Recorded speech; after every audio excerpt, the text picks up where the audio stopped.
कि हज़रत सुलेमान अलैहिस्सलाम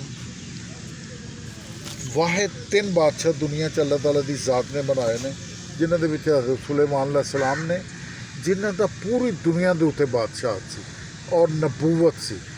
दो सन चीज़ां, एक नबी सन, एक बादशाह सन। उन्हां दे विचों परिंदे, जानवर, तमाम इंसान, यानी हवावां तक जिहड़ियां ना उन्हां दा तख्त उड़ा के ले जांदियां।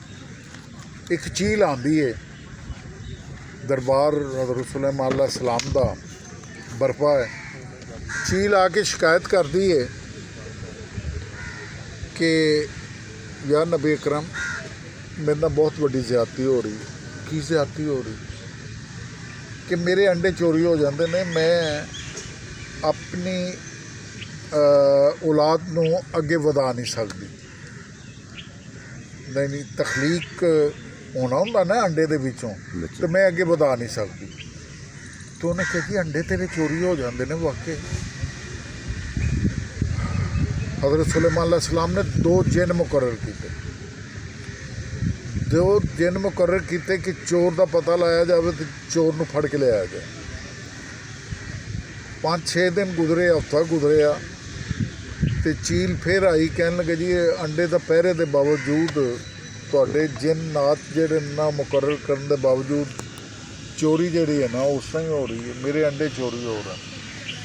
अरे हज़रत सुलेमान अलैहिस्सलाम ने होर भजवाए जिन कि पता किया जाए, उन्होंने बुलाया जाए कि उन्होंने क्या पहरा ईमानदारी नाल नहीं दिता, किसी होर काम से मसरूफ हो गए।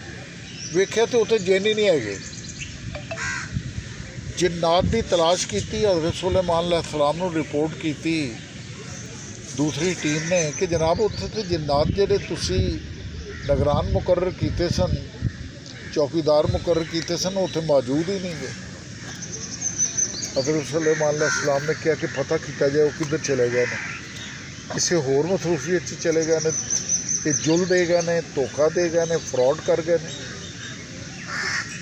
वो कुछ देर तो बाद एक जिन आया तो घट्टो घट्टी होया तो बुरे हाल बांके दिहाड़े। हज़रत नबी करम सुलेमान अलैहिस्सलाम कहन लगे तेरे नाल ये हालत किने बनाई? कहन लगे जी गल ये है कि जिहड़ा चोर सी ना, चोर जिस वेले चोरी करने लई आंदा सी, उनके मोढ़ियां दे उत्ते 2 रहमत दे फरिश्ते हुंदे सन। सदका खैरात करके आंदा सी घरों। वो सदका खैरात करके चोरी करना उनका अपना हुनर सी, फन सी या आदत सी।